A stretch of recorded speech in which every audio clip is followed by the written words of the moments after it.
Hay preocupación entre los miles de trabajadores del país que cotizan para su pensión y tienen sus cesantías en los fondos privados. La alarma se desató por unos correos electrónicos que llegaron a los ahorradores de uno de estos fondos advirtiendo sobre la caída de su rentabilidad durante el primer trimestre del 2018. ¿Qué es lo que está pasando? Jorge Llanos, director de estudios económicos de Asofondo, y nos acompaña esta mañana aquí en Noticias Caracol. Jorge, bienvenido a Noticias Caracol. Muchas gracias, muy buenos días. Ahí está uno muy nervioso, la verdad, tengo que confesárselo, porque ¿Por qué? La preocupación es, ¿estamos perdiendo plata en este momento en los fondos privados? En este momento no estamos perdiendo plata porque las desvalorizaciones que se dieron en el primer trimestre de este año ya se recuperaron solo en abril. Solo en abril ya se generaron ganancias para todos los trabajadores que recuperaron algunas desvalorizaciones que habíamos visto en el inicio del año. ¿Cuánta plata tienen los fondos? Hoy los fondos tienen 230 billones de pesos. Sí, esos recursos son en su totalidad de los 15 millones de afiliados, que es la segunda pregunta que tenemos ahí. En su totalidad, esos 230 billones de pesos son de los 15 millones de afiliados a los fondos de pensiones. 15 millones de afiliados. ¿En qué invierten el dinero estos fondos, que es una de las preocupaciones? Lo invierten en muchísimos activos y en muchísimos países. ¿En carreteras? Los invierten en carreteras, ¿Qué pasa, en por inmuebles. ejemplo, con Chirajara? ¿Ahí había plata de los ahorradores? En Chirajara no había ningún centavo de los fondos de pensiones de los trabajadores, pero esos recursos están con garantía estatal, y además como se invierten varios recursos en varios activos, esa plata está asegurada, porque así como unos activos caen, otros activos suben. Y esas son las compensaciones que se van dando, y los trabajadores deben estar totalmente tranquilos y seguros que su plata está perfectamente administrada. Vamos a mostrarles un ejemplo. Supongamos que una persona tiene ahorrados 30 millones de pesos entre enero y marzo. Listo. Hagamos el siguiente ejercicio. Sí. Nosotros cogimos una persona de carne y hueso que tenía 30 millones de pesos al finales de 2016. Durante 2017, esa persona ganó 4 millones y medio de pesos por rendimientos. Ganó en 2017 4 millones y medio. En este periodo de enero a marzo, se desvalorizó en 800.000 pesos. 800.000 pesos, sí. Y solo en abril, esa persona ganó 1 millón de pesos. ¿1 millón de pesos? O sea, ahí recuperó lo perdido, más o menos. Ahí recuperó lo perdido y ganó 200.000 pesos más. Veamos este gráfico que está aquí, que de pronto recrea un poco mejor eso. Miren, esto es muy importante, porque en temas de inversiones, cuando hay un poco más de volatilidad, en el largo plazo, ¿qué quiere decir volatilidad? Estos movimientos de esta curva que ustedes ven que sube y baja, ¿sí? Esos movimientos no son problemáticos, son parte del mercado, pero implican que la gente tenga más recursos al final. Sí, pero hay un temor generalizado y pasa con los fondos privados. ¿Qué pasa si estos quiebran? Los fondos, es prácticamente imposible que los recursos de la gente quiebren. ¿Por qué? Porque están invertidos en muchísimos activos, están invertidos en muchísimos países. Para que esto se quiebre, literalmente se tiene que acabar el mundo, porque tenemos inversiones en muchos países y tenemos inversiones en diferentes activos, en bonos de gobierno, en acciones, ¿sí? En infraestructura, en inmuebles. Tenemos muchos activos y se tiene que acabar el mundo para que esos activos se desaparezcan y la plata de los ahorradores desaparezca. Tenemos participación ya de nuestros televidentes, numeral y las pensiones. ¿Qué? Buenos días, me llegó correo, lo que estábamos diciendo, informando que mi cuenta tuvo una rentabilidad negativa de menos 1.638.250. Uno espera tener beneficios y no pérdidas. ¿Qué pasa con los dineros cuando la rentabilidad es positiva? ¿Se puede solicitar retiro de la rentabilidad cuando es positiva? Listo, esa es una buena pregunta. Ese caso del 1.600.000 es mi caso personal. Yo también tuve una valorización de 1.600.000. Solo para abril, mi valorización fue de 3 millones de pesos. Es decir, recuperé el 1.600.000 y 1.400.000 adicional. Entonces, ese puede ser el caso de John, como lo muestra ahí en su Twitter. Y a la pregunta de si lo puede retirar, esta plata con los rendimientos y los aportes es para la pensión.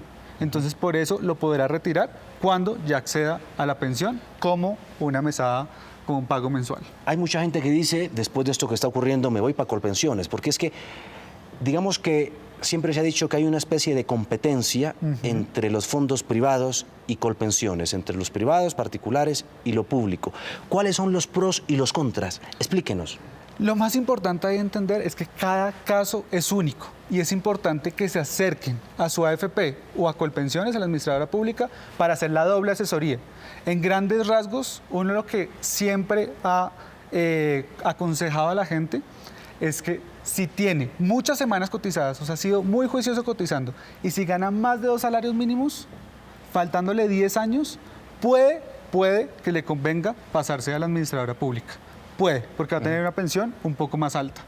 Pero si no cumple esas condiciones, faltándole 10 años, al menos 800 semanas, y que gane más de 2 salarios mínimos, si no cumple esas condiciones, le conviene infinitamente más un fondo de pensiones privado. Claro, pero digamos, quien esté en un fondo privado tiene que realmente reunir ¿cuánto para pensionarse? En los fondos privados hay 2 formas para pensionarse. Uno es por el capital, que le alcance la plata, el ahorro, para al menos una pensión de salario mínimo. ¿Cuánto es? Depende de la edad, porque si yo me quiero pensionar a los 30 años, pues me piden mucha más plata si me quiero pensionar a los 98 años. Ahí me piden muy poca plata. Entonces depende de la edad y depende de los hijos, de la esposa, depende de muchas variables. Pero si la persona no logra acumular ese ahorro, también se puede pensionar en un fondo privado con 1.150 semanas. Esto es 3 años menos que Colpensiones. 1.150, ¿sí? Semanas de cotización. Semanas. No importa el ahorro que tenga. Si tiene 1.150 y Pero tengo que tener la edad. La edad se puede pensionar con una pensión de salario mínimo que no logró el capital para esa pensión. Claro. En el caso de Chile, que es el modelo que se copió aquí en Colombia sobre los fondos pensiones, allá están en crisis, dicen que quebró. ¿Aquí podría pasar algo parecido? Es lo que está diciendo mucha gente. Está diciendo mucha gente, pero eso no es cierto. Lo que está haciendo en Chile es repotencializar el sistema de ahorro. Lo que está haciendo es aumentar la cotización de 10% que era ahí al 14%, pero en cuentas individuales como ahorro, con las mismas inversiones que se vienen haciendo, es una mejora al sistema chileno lo que se está haciendo para que si la gente ahorra más, pues la pensión es más alta. Entonces se está aumentando ese ahorro para que la persona tenga más ahorro y más pensión. En este momento en el país uno escucha que hay que hacer, como sea, una reforma pensional porque se habla de una especie de bomba pensional. ¿Es cierto eso? Hay grandes problemas, pero no es tanto la bomba pensional. A nosotros lo que más nos preocupa es aumentar cobertura. No es tanto el costo de cuánto cuesta el sistema hoy. Es más, cómo aumentamos cobertura, cómo eliminamos los subsidios a las pensiones altas, que está ahí. Sí. Es que quería preguntarle por eso. ¿Ustedes proponen aumentar la edad para pensionarse? No. ¿No? No. O sea, nosotros los fondos creemos que el tema prioritario en este momento no es la edad de pensión. Aumentar la cotización. Ahí me va a salir una tercera opción, depende. ¿Por qué? Depende, porque si es para pagar los subsidios de las pensiones altas, no estoy de acuerdo que suban la cotización, no estamos de acuerdo que suban la cotización. ¿Por qué tenemos que seguir subsidiando las pensiones a las personas que ganan 20 millones de pesos? No es algo que deba subsidiar. Si es para aumentar el ahorro, como hicieron en Chile, tiene más sentido. Es decir, ustedes proponen eliminar los subsidios de las pensiones. De las pensiones altas, ahí también es un depende porque es de las pensiones altas. Depende. Hay un programa que se llama Colombia Mayor que tiene cerca de 2 millones de adultos mayores a quienes les da un subsidio de 75.000 pesos. ¿Ustedes proponen acabar eso? No, para nada. Nosotros proponemos aumentar la gente que recibe ese subsidio con esta eliminación de subsidios. Gracias a esta eliminación de subsidios, aumentar la población que recibe Colombia Mayor y aumentar el valor de Colombia Mayor a 250.000 pesos, que es la línea de pobreza actualmente en Colombia. ¿De cuánto? 250.000 pesos. ¿Ustedes proponen aumentar el subsidio a 250.000 pesos? Sí. Y eso se puede lograr eliminando los subsidios que existen hoy en el régimen público de pensiones. Ustedes están proponiendo acabar con Colpensiones porque, como le decía, hay una competencia. Eso está clarísimo entre fondos privados y el fondo público, Colpensiones. ¿Ustedes quieren sacar del juego a Colpensiones? Para nada. Es más, Colpensiones va a ser un jugador, o en nuestra propuesta es un jugador importantísimo, porque Colpensiones va a administrar Colombia Mayor, va a administrar los beneficios económicos periódicos y además vamos a hacer que la competencia sea con las mismas reglas de juego, que es lo que más interesa. Entonces, estamos proponiendo que se cree una AFP pública que invierta los recursos, porque cualquier sistema de pensiones debe ahorrar. El ahorro es el motor del crecimiento de la economía, pero también de la sostenibilidad de un sistema de pensiones. Entonces estamos proponiendo que Colpensiones se vuelva un jugador importantísimo en nuestro sistema pensional. ¿Cuándo se entrega el próximo balance del rendimiento? Nosotros para ver cómo nos va. El día de ayer mostramos los resultados abril, que fueron 5 billones de pesos de rendimientos solo en abril, y ya esperaremos hasta el fin de mayo para salir con rentabilidades. Muy bien, pues es Jorge Llano, director de estudios económicos de Asofondos. Muchísimas gracias, Jorge, por estar esta mañana aquí con nosotros en Noticias Caracol. ¿Cuántos años tiene usted? Me faltan varios para pensionarme. Muy joven, Muchas además, gracias. y hasta ahora a cargo de semejante responsabilidad. Muchas gracias por estar aquí en Noticias Caracol.